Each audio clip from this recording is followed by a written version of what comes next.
Hello, Assalamu alaikum. Very warm welcome to PTV Sports Silly Point Special on T20 World Cup. आप ये हमारे तमाम जो silly point के एपिसोड हैं ये T20 वर्ल्ड कप में स्पेशली देख रहे हैं पीटीवी स्पोर्ट्स के तमाम डिजिटल प्लेटफॉर्म पर प्री मैच और पोस्ट मैच स्पेशली। और आज जनाब T20 वर्ल्ड कप में 3 मैचेस खेले गए, उन पर बात करेंगे और फिर आने वाले मैचेस पर पाकिस्तान इंडिया के वर्ल्ड कप की सिचुएशन पर भी आईसीसी की प्रेस रिलीज आ गई है, बांग्लादेश की प्रेस रिलीज, उसके ऊपर बहुत बात हो रही है। लेकिन क्विकली फॉर टुडे पाकिस्तान जो गया T20 वर्ल्ड कप में मैचेस है, माफ कीजिएगा, उसके ऊपर बात करते हैं। और जनाब सबसे पहले हम बात करते हैं जी जब से कुछ देर पहले मैच खत्म हुआ, यानी कि साउथ अफ्रीका और कनाडा का, जिसमें साउथ अफ्रीका ने कनाडा को जो है 57 रन से शिकस्त दी। साउथ अफ्रीका स्कोर 213 फॉर 4, जिसके अंदर जो है वो उनके जो बैट्समैन है टॉप ऑर्डर, उसने बड़ा जबरदस्त परफॉर्म किया। और हमने देखा कि साउथ अफ्रीका ने जैसे एक्सपेक्टेड था डोमिनेट करेंगे, उनकी batting one of my favourite, मुझे ऐसे लगता है जैसे वो बहुत ही एक तगड़ी टीम है। Here you go, Aiden Markram के 59, क्विंटन डिकॉक के 25, के तरह रिकल्टन के 33 और नीचे डेविड मिलर हमेशा की तरह उन्होंने किलर मैच का जो है वो किया और 3 छक्के लगाकर सिर्फ 23 को 39 रन बनाए। और जवाब में अगर आप देखें तो कनाडा की टीम जो है अच्छी बैटिंग की। उनके एक खिलाड़ी धलीवाल ने, मुझे याद है, बहुत ही खूबसूरत एक उन्होंने चौका लगाया था बिल्कुल ओपनिंग में, जिसने डेविड मार्टिन की याद भी ताजा की, बैकफुट पे जाके बड़ा अच्छा पंच किया। लेकिन 156 रन बनाए, 8 विकेट नुकसान पर। But I think so Canada के अगर आप देखें जितनी वो नए हैं इस वर्ल्ड कप के अंदर, वो एक बात है कि जरी बात है, एक छोटी टीम है लेकिन अच्छी फाइट की उन्होंने बैटिंग के अंदर, 156 रन बना डाले, जिससे कंपेटिटिवनेस इस टूर्नामेंट की ना बरकरार है। इसके साथ साथ जी 2 मैचेस और खेले गए, उनके ऊपर भी हम जरूर बात करेंगे। लेकिन हमें साथ ही ज्वाइन कर लिया है हमारे सिली पॉइंट के टीवी के जो हमारे होस्ट हैं और इस पर डिजिटल मौजूद और एनालिस्ट आतिफ खान साहब, उनको खुशामदीद कहते हैं। तो मैं जल्दी से बता दूं कि 2 मैचेस खेले गए। पहला मैच खेला गया था सुबह स्कॉटलैंड इटली के अंदर, 73 रन से हराया। ये आपके सामने 207 रन बनाए थे स्कॉटलैंड ने, पहली टीम कबूल किए। और इटली 134 हो गया, 90 पर 3 मिडल ऑर्डर का बहुत हुआ, मिडल ऑर्डर ने को बासानी शिकस्त दी 8 विकेटों से। तो आसिफ भाई कि आप इस वक्त जल्दी से वो जो मेन खबर है तो पाकिस्तान इंडिया का मैच तकरीबन कंफर्म हो गया है, आईसीसी का प्रेस रिलीज भी आ गया है, बांग्लादेश क्रिकेट बोर्ड का आ गया है। सिर्फ आज के डे को समराइज करवाना चाहूँ,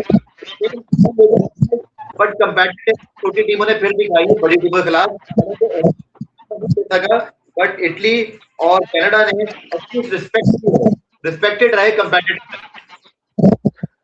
चले, इटली के लिए बड़ा मौका था। इटली ने आज वर्ल्ड T20 कप में डेब्यू अपना कर लिया और पिज्जा की वजह से मशहूर इटली। अब क्रिकेट का भी कुछ वहां पर होगा साथ, फुटबॉल का की तो बड़ी टीम रही है इटली।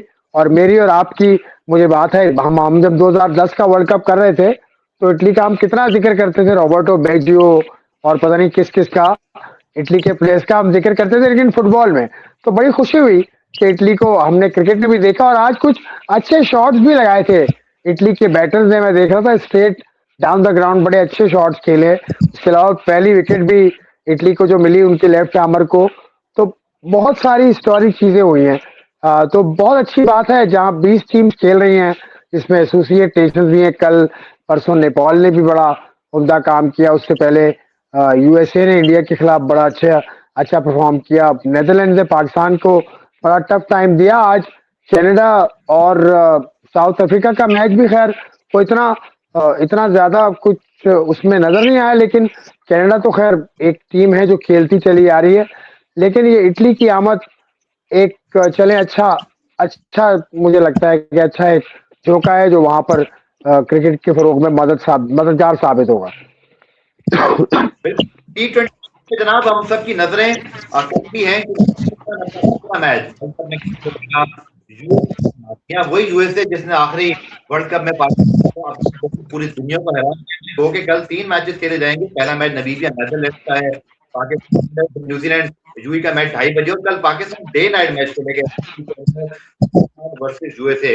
आसिफ मैं चाहता हूँ कि एक ही दफा उस टॉपिक पे जाएं, पाकिस्तान यूएसए को अगर हम थोड़ा कवर कर लें, this is going to be absolute big game for Pakistan.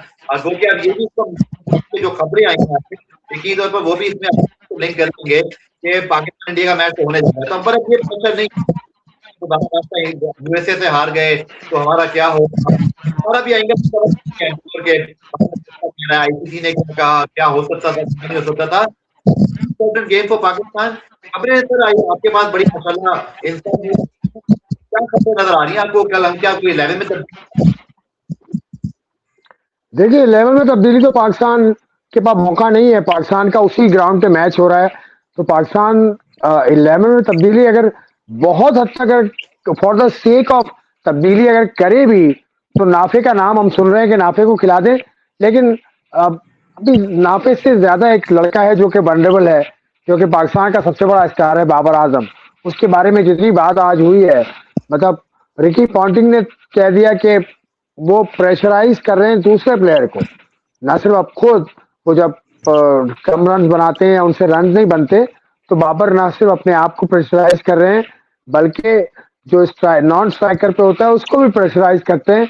Babar इतना बड़ा टॉकिंग पॉइंट बना हुआ है, दुनिया भर में उसके बारे में बात हो रही है। और रिकी पॉन्टिंग ने तो ये तक कहा कि उसका नंबर 3 नंबर पर बैटिंग उसको करनी चाहिए।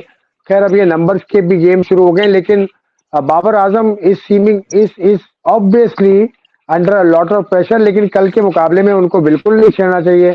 कल के मुकाबले में मुझे लगता है कि पाकिस्तान को अपनी 11 में भी तब्दीली नहीं करनी चाहिए। पाकिस्तान की 11 ठीक है, स्पिनर्स अच्छे हैं पाकिस्तान के पास, और अमेरिका के पास भी आज एक रिप्लेसमेंट भी आई है। अब वो कल के मैच में तो शायद ना हो, एहसान आदिल शायद खेल लेंगे अमेरिका से, उनको रिप्लेसमेंट की मिल गई है एहसान आदिल, लेकिन वो अमेरिका में है इस वक्त या श्रीलंका में मुझे पता नहीं, लेकिन एहसान आदिल का खैर आना कोई इतना खास फर्क नहीं डालेगा। लेकिन अमेरिका की साइड के अंदर भी स्पिन बॉलिंग अच्छी है उनकी, मोहसिन हैं वो, जो पेशावर जलमी से भी खेले हैं, पेशावर से भी खेले हैं, लंबा फाज, लंबा आपने देखा होगा गफार उसको, पेशावर जलमी से भी खेले हैं वो, मोहम्मद मोहसिन, लंबे लंबे कद का लेग स्पिनर है। उसके अलावा अली खान है, उसके अलावा मतलब टीम ठीक है, लेकिन ऐसा नहीं है कि पाकिस्तान को कोई वक्ता डाल देगी। Pakistan will win the match tomorrow इंशाल्लाह। ऐसा नजर तो आता है, ऑन पेपर तो यही नजर आता है। अब ये every day is not Sunday भाई, वो संडे हुआ करता, वो था संडे एक जो डेलस में हुआ था, उसका मैं आई विटनेस भी हूँ उस मैच का। यार मुझे याद ना दिलाना वो मैच, उसका मैं आई विटनेस भी हूँ। लेकिन खैर पाकिस्तान की टीम मजबूत है, पाकिस्तान का कॉम्बिनेशन अच्छा है, and nothing to worry about. अच्छा, एक चीज मैं जरूर डिस्कस करूंगा, क्योंकि आपने ये पॉइंट रेज किया। एक बड़ी जेनेरिक की बात है, आई एम नॉट सेइंग कि बाबर आजम इररिप्लेसेबल हैं, लेकिन वर्ल्ड कप से एक सीरीज पहले, बल्कि 3 मैच पहले ही आप जो है वो नंबर 4 पे जाने जाते हैं, तो वो नंबर 3 या ओपनर बहुत लंबा और अच्छा रिकॉर्ड रखते हैं। तो डू यू थिंक थोड़ा सा है क्रिटिसाइज या रिप्लेस की बात करना, नंबर 4 में अभी शायद 2 या 3 मैच खेले हैं, थोड़ा टाइम दे दें, थोड़ा सा उनको भी एडजस्ट करने में अपनी टेक्निक। हाँ मैं एग्री करता हूँ कि अगर आप तेज खेलते हैं ना पहली चंद गेंदों पर, तो आप खुद भी एक ग्रुप में आते हैं और आपकी टीम का भी डोंट फॉरगेट, अगर कोई आप देखें ना, फखर जमान के साथ भी इशू है में कामयाब नहीं है क्योंकि वो अपने नंबर पे बैटिंग नहीं करते। पाकिस्तान का वही आ जाता है कि हमने कुछ प्लेयर को नंबर से रिप्लेस किया है, अनफॉर्चुनेटली हमारे पास नहीं है, इसलिए वो भी मिडिल ऑर्डर में आ रहा है, चाहे वो उस्मान है, चाहे वो बाबर है, ये सभी जो है ना उसको काम नहीं कर पा रहे, शायद जो ये टॉप ऑर्डर में करते हैं कर सकते हैं। देखिए टॉप ऑर्डर में खेलने से और लोअर ऑर्डर में खेलने से फर्क क्या पड़ता है, ये समझने वाली बात है। टॉप ऑर्डर खेलने से आपको जो फील्ड है वो वो इतनी ज्यादा खुली भी नहीं मिलती, तो आप, और फिर जब थोड़ा सा लोअर ऑर्डर में आप आते हैं तो फील्ड खुली भी मिलती है, तो फिर आपको गैप्स निकालने मुश्किल होते हैं। तो अगर आप एक एक क्वालिटी बैटर हैं, तो आपको गैप निकालना तो आने चाहिए, गैप्स तो आपको निकालने आने चाहिए। दिस इज गोड विदाउट सेइंग। आप सूर्य कुमार यादव को देख लें, वो कहाँ खेल रहा है, या माजी में चले जाएं, इंजमामुल हक की मिसाल सामने, इंजमाम ने कितने नंबर चेंज किए। तो ये नंबर का जो हवा है, पहले इसको समझने की जरूरत है कि नंबर चेंज करने से फर्क क्या पड़ता है, एक ओपनर को फायदा क्या होता है, नई गेंद उसको मिलती है। दूसरा वो बाबर जैसा प्लेयर जो टच प्लेयर है, जो गेंद को आने देता है, बाबर ने अपना स्टाइल खेलने का खुद खराब किया है। खुद खराब से मतलब उसने चेंज करने की कोशिश की है, जिसमें वो अब तक कामयाब नहीं हो पा रहे हैं। एक आला दर्जे के बैट्समैन हैं पाकिस्तान के, इसमें कोई शक की बात नहीं, लेकिन वो परफॉर्म नहीं कर पा रहे ना। पेपर पे उनका जो रन लिखे जाते हैं वो कम है, वो उस मयार के नहीं है जिसकी उनसे तवक्को की जा रही थी। फिर अब ये उन्होंने नंबर वो उन्होंने अभी खुद ही एक इंटरव्यू दिया था जैनब अब्बास को, जो पाकिस्तान ने जो सीरीज खेली ऑस्ट्रेलिया से, तो उसमें उन्होंने अपना नंबर कबूल किया। उन्होंने कहा कि ये टीम की जरूरत है और मुझे कोई एतराज नहीं है। अब उनको एतराज ही कोई नहीं है तो वो खेल रहे हैं। तो ये नंबर का जो मसला है, T20 के अंदर वैसे ही आपके पास 120 गेंदें होती हैं। 120 गेंदों का मतलब हर किसी को अपनी मर्जी का कंफर्ट जोन नहीं मिलेगा। T20 के अंदर हर किसी को अपनी मर्जी की ना बॉलिंग मिलेगी ना आपको जगह मिलेगी, तो उसमें तो एडजस्ट करने वाली बात है। T20 cricket is all about adjustment. आप कितना एडजस्ट कर सकते हैं, कितना जल्दी आप एडाप्ट कर सकते हैं अपने आप को। आप विराट कोहली की मिसाल ले लें, जिस तरह से उसने 2024 का वर्ल्ड कप खेला है, उसके बारे में कह रहे थे कि कितना स्लो खेल रहा है, लेकिन that was needed then in 2024 के वर्ल्ड कप में। लेकिन वो उसी स्टाइल को उसने पकड़े रखा और वो उसने मैच जिता दिया। हाँ, एक मसला है कि बाबर के अराउंड कोई ऐसा प्लेयर नहीं है जो कोहली के अराउंड जैसे प्लेयर्स थे।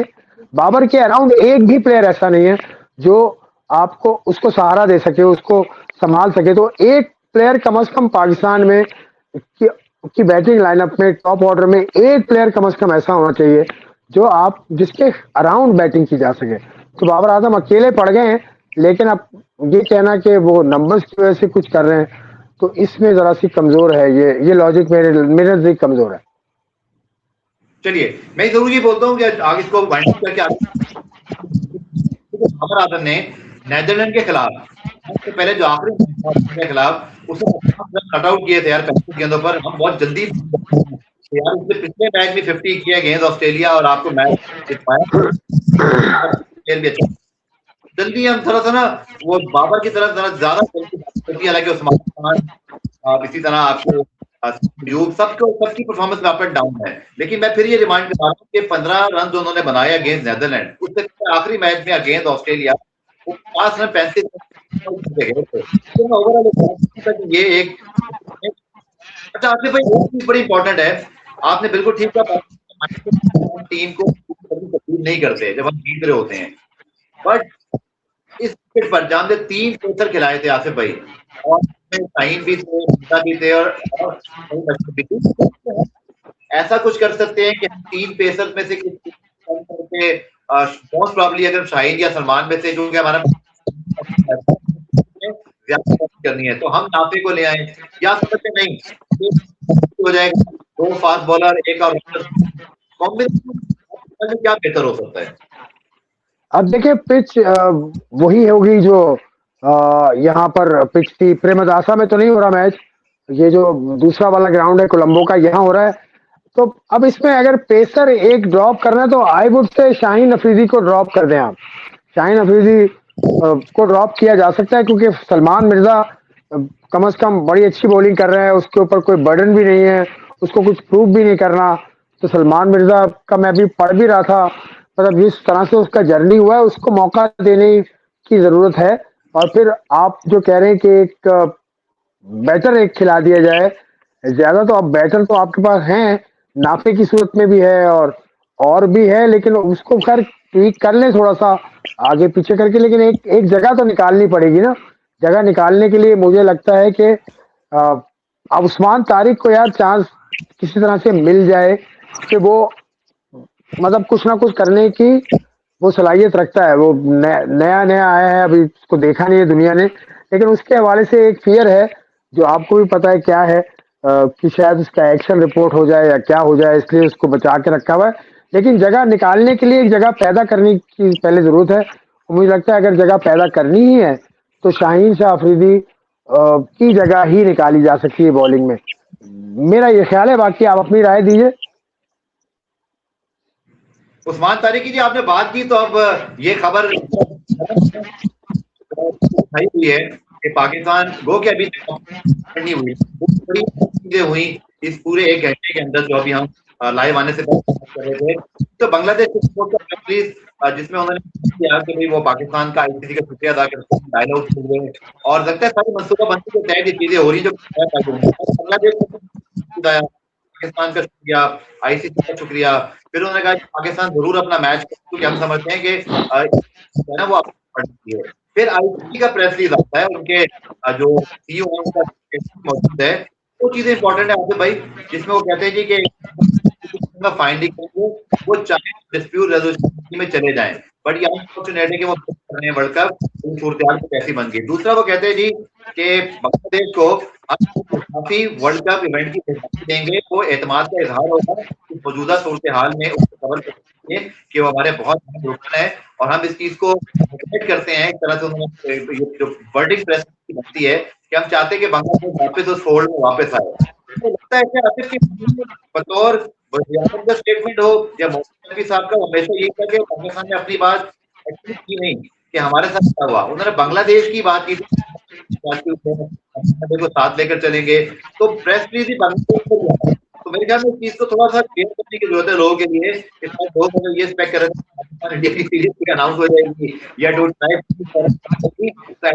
होगा, क्योंकि इंडिया को भी फेस सेविंग चाहिए।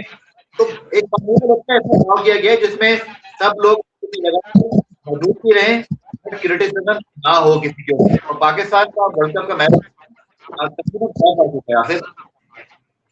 देखिए, जो इसमें बच के निकलने में कामयाब हो गया ना, जो साफ बच गया वो बीसीसीआई है। इससे सबसे बड़ी गलती बीसीसीआई ने की थी कि मुस्तफिजुर रहमान को उन्होंने कहा था कि आप जाइए। बीसीसीआई ने कहा था आईपीएल की इंतजामिया को कि आप जाइए, तो उनसे सवाल क्यों नहीं हुआ अभी तक? उन्होंने ये जरूर कहा संजय गुप्ता साहब ने कि बांग्लादेश के साथ अनफॉर्चुनेट हुआ, वो नहीं खेले। लेकिन क्यों नहीं खेले भाई? ये तो बताइए क्यों नहीं खेला बांग्लादेश? बांग्लादेश तो अपना राइट मांग रहा था कि मुस्तफिजुर रहीम को क्यों हटाया आपने? आपने क्यों उसको निकाला वहां से? उसका जवाब आज तक नहीं मिला है।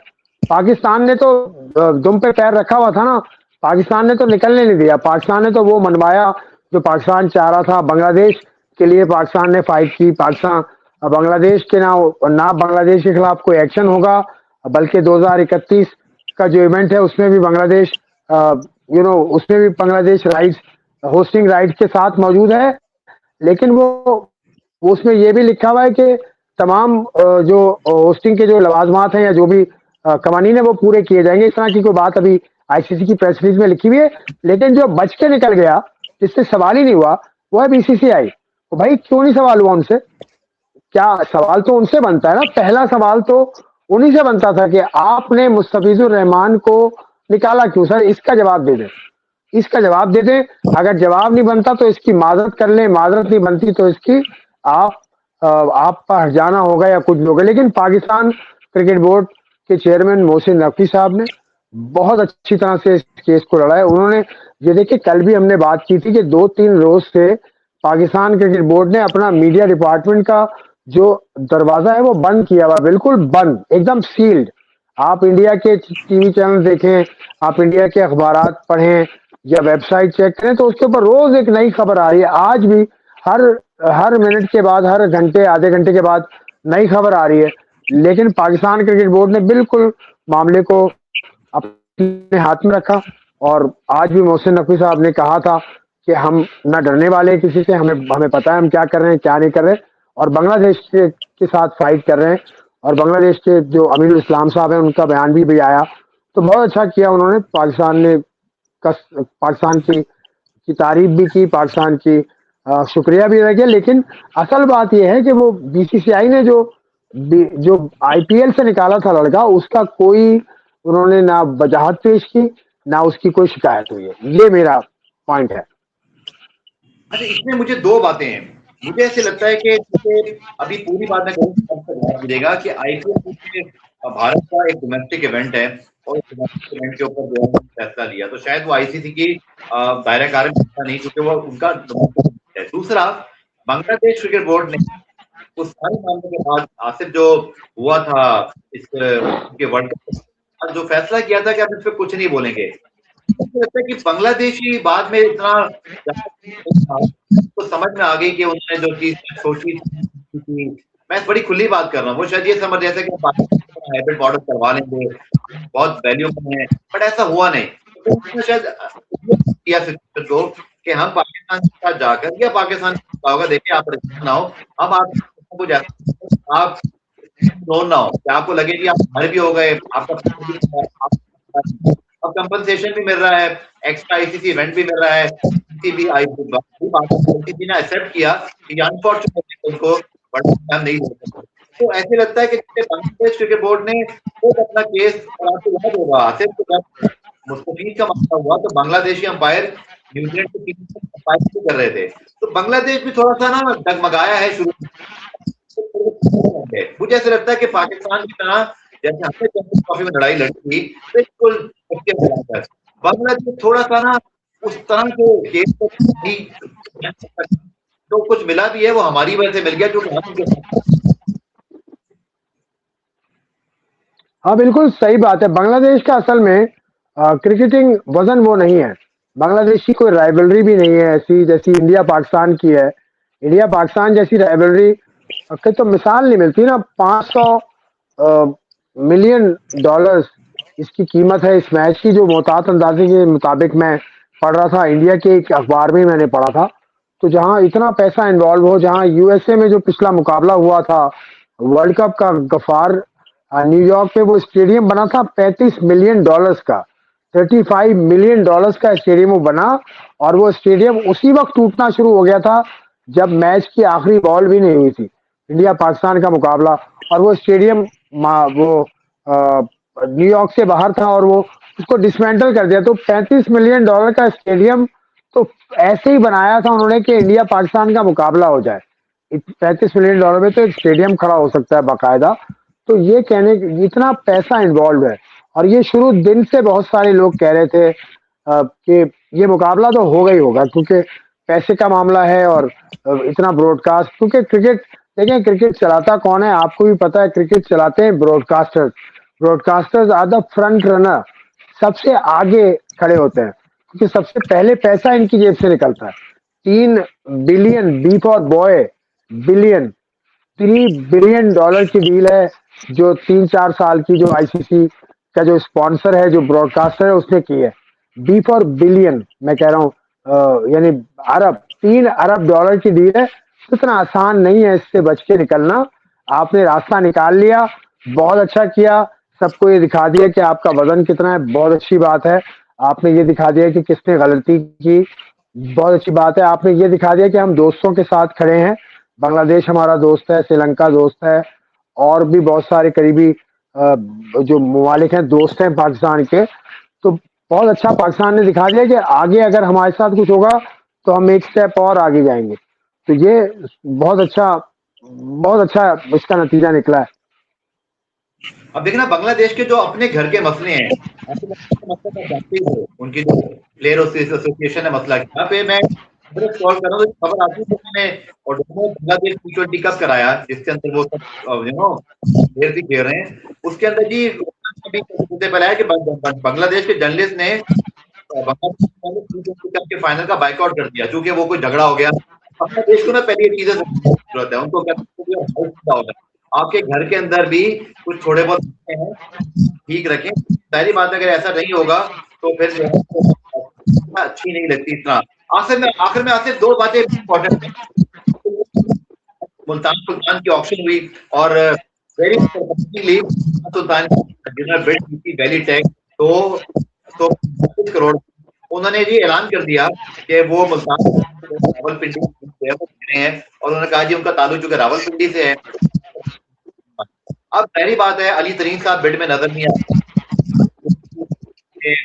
मुल्तान वालों को यार दिल दुखा होगा। देखिए हम भी अपनी टीम सकते हैं किसी टीम का, जैसे बांग्लादेश को फील हुआ था कि उनकी टीम ब्रांड बिल्ड हुआ और एकदम से रावलपिंडी हो गई और बांग्लादेश हो गया। तो आई फील फॉर मुल्तान सुल्तान के मामले में उनको कोई कसूर नहीं था, लेकिन मोदी साहब ने जरूर कहा कि वो टैबलेट है, कुछ करेंगे जरूर। 15 साल मे बी 1-2 साल बाद, बट सेट बैक तो मुल्तान फैंस, मैं मुल्तान सुल्तान की बात नहीं कर रहा, उनके ऑनर से पहले ही but I feel for Multan, but I happy for चले उनको एक नई टीम मिली। बट आपका क्या व्यू है? देखिए, मुल्तान के हाथ से जो गेम निकली, वो मुल्तान के जो साबिक ओनर हैं अली तरीन साहब, उनका कुछ ऐसा मामला हुआ था ना कि उन्होंने ओपनली उन्होंने आकर बातें शुरू कर दी। फिर पाकिस्तान क्रिकेट बोर्ड की जानिब से एक लेटर भेजा गया तो उन्होंने उफाड़ दिया। फिर यहाँ कराची में अली अली अली साहब आए थे जो पीएसएल के चीफ एग्जीक्यूटिव हैं। उन्होंने हमसे कहा था कि ये फैमिली के मामलात हैं, मैं इसमें बात नहीं करना चाहता। तो फैमिली के मामलात फैमिली में रहने चाहिए थे। वो बाहर निकल गए और वो no they blew out of proportion. तो उसको वो मजाक की हद तक, ऐसा लगा कि मजाक की हद तक उसको फैलाया जा रहा है। लेकिन अब जो भी हुआ वो हुआ, ठीक है। अब मुल्तान सुल्तान की जो कीमत अली तरीन साहब दे रहे थे वो तकरीबन 1.25 अरब रुपया थी, जो मेरी इत्तला के मुताबिक। लेकिन आज तो इसकी कीमत 2-2.5 अरब रुपया पहुंची है। तो इसका मतलब है कि उनकी रीच से तो वैसे भी बाहर थी। और पता नहीं वो इस दफा बिड में आई भी कि नहीं, मुझे नहीं पता, मुझे नहीं मालूम, क्योंकि इससे पहले जो बिड हुई थी उसमें वो कह रहे थे कि मैं भेरा पहुंच गया हूं। तो ये तो आपने देखे ना, आप इतने बड़े एक टीम के ओनर रहे हैं, आप मजाक कर रहे हैं, आप ऐसी बातें लिख रहे हैं सोशल मीडिया के ऊपर कि मैं भेरा पहुंच गया हूं। तो वो मतलब फिर लोग ये पूछते हैं, फिर ये लोग पूछेंगे कि हु आर यू मैन, मतलब why do you think you are so important. ये फिर लोग पूछते हैं ना, लोग सवाल करते हैं, हमसे लोग पूछते हैं। लेकिन मैं कहता हूँ ठीक है, इम्पोर्टेंट तो है। उन्होंने पाकिस्तान की इतनी बड़ी फ्रेंचाइज इतने अरसे चलाई है, सही तरह से नहीं चल पाई, या उनकी परफॉर्मेंस इतनी अच्छी नहीं आई लास्ट सीजन में, वो बात ठीक है। लेकिन अब एक नया दौर शुरू हुआ है। 250 अरब रुपए के साथ एक टीम आई है, तो नया दौर है। और इसका जो कलेक्टिव जो पैसा पीसीबी को मिलेगा वो तकरीबन $3 मिलियन मिलेगा। $3 मिलियन, $30 मिलियन, $3 मिलियन। और राइट, वो जो सारा मैंने हिसाब किताब देखा है कहीं पर, तो $3 मिलियन तो पाकिस्तान क्रिकेट बोर्ड की किटी में जाएगा हर साल। और फिर ये सूरत हाल होगी, अभी तो पहला साल है, ये ओनर्स आ गए हैं सारे। तो let's hope for the best.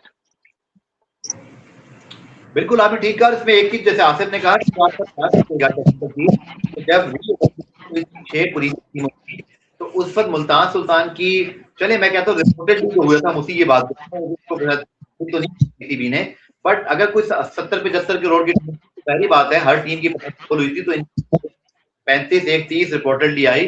तो फर्स्ट राइट ऑफ रिफ्यूजल था मुल्तान सुल्तान ऑनर के पास। ये चाहते तो ऑप्शन नहीं होता, ये उसी वक्त टीम अली की ठीक भी थी, जैसा कि ऑप्शन होना चाहिए, फिर ऑप्शन हो रहा है, होनी चाहिए थी, डायरेक्ट साइनिंग हो रही है। बट शायद कुछ ऐसा गलत हो गया कि फिर वो खुद आउट हो गए, which is I think unfortunate. और शायद इस ऑनर को या इनकी फैमिली को भी हम जरूर ये हम कहेंगे कि बहुत अच्छी टीम संभाल के रखा और इसको स्पेंडिंग भी की। तो it's not a good situation के उनको भी इस का सामना करना पड़ा। लेकिन चलिए, अब जो होना था वो हो गया। लेकिन सबसे बात के ऊपर जब वली टेक की कॉन्फ्रेंस हो रही थी तो किसी ने पूछा यार कि आप 2.5 अरब कमा लेंगे, लेने फीस। ये मैं लोगों को बता दूं, लोग 10 साल के 2.5 अरब नहीं, साल 2.5 अरब देनी है। उन्होंने कहा जी देखें, हम सब्सक्रिप्शन पे भी जाएंगे। वो खुद चुके एक पीएसएल के इंटरनेशनल होल्डर भी हैं, वो ऑलरेडी एक मार्केट सेक्टर में बहुत अच्छा काम कर रहे हैं, पीएसएल को लीड कर रहे हैं एक डिजिटल इंटरनेशनल प्लेटफॉर्म पर। तो ही दे आर वेरी कैपेबल। ऐसे जैसे बात करो वो रहे थे, तो ऐसा कोई मसला नहीं है, ये बिल्कुल कुछ पैसे हैं। आसिफ, ये बड़ा अच्छा लगा जानकर कि लोगों के दिल में सवाल है ना, क्या हैदराबाद के और कमा सकेंगे नहीं कमा सकेंगे। लोग हैं बिजनेस माइंडेड, हमें पता है हम क्या कर रहे हैं। जी हाँ, बिल्कुल। और ये one of the largest tax payers of Pakistan. ये जो नए जो ओनर आए हैं मुल्तान के, जो आप रावलपिंडी के ओनर हैं, इनसे किसी ने पूछा था कि आपने एफबीआर में बात कर ली या क्या, एफबीआर तो आपके पीछे नहीं पड़ा। तो उन्होंने जवाब दिया था कि हम one of the biggest tax payers हैं पाकिस्तान के। तो ऐसी कोई बात नहीं है, सारे के सारे बड़े वेल ऑफ किस्म के लोग हैं। और पाकिस्तान सुपर लीग तरक्की कर रही है। नजम सेठी साहब को क्रेडिट दिया गया। देखें, जिसका क्रेडिट बनता है उसको दे रहे हैं ये जो क्रिकेट बोर्ड है। इस बहुत अच्छा लगा बिल्कुल मुझे कि इन्होंने जक्का अशरफ साहब को भी बुलाया था, एक दफा रमीज राजा साहब से भी मशवरा किया था। और ये पीएसएल का क्रेडिट किसी और का नहीं है, ये नजम सेठी साहब का है। आपने भी देखा है, मैंने भी देखा है। तो ये बहुत अच्छा लगा इनका, ये जो अंदाज है क्रेडिट देने का। चलिए जी, जबरदस्त। तो मैंने आखिर में कोशिश की कवर कर लें आपकी जो सारी डिस्कशन रही पाकिस्तान की कल से लेकर तो फिर पीएसएल का option was a very burning news. और अब आगे चल के देखते हैं जी पीएसएल का ऑप्शन अब यानी 11 तारीख को। और इसी तरह के मुल्तान सुल्तान को क्या रिटेंशन वो सॉरी रावलपिंडी के मुंह पे चढ़ गया मुल्तान सुल्तान, ये जरा मुश्किल से ही जाएगा। तो रावलपिंडी की टीम का नाम क्या होगा, रिटेंशन क्या होंगे, कोच क्या होंगे, एक और जुड़ गया है। तो सो मच फॉर ज्वाइनिंग और इंशाल्लाह जी। शुक्रिया शुक्रिया अब्दुल गफ्फार, शुक्रिया। Okay, thank you so much और फॉर आपका देखने का शुक्रिया, देखने वालों का शुक्रिया। आपके साथ कल आकर पाकिस्तान के मैच से पहले और बाद में बात और हमारी सिली पॉइंट की पूरी टीम को, पीटी स्पोर्ट्स की टीम को इजाजत दीजिए। खुदा हाफिज।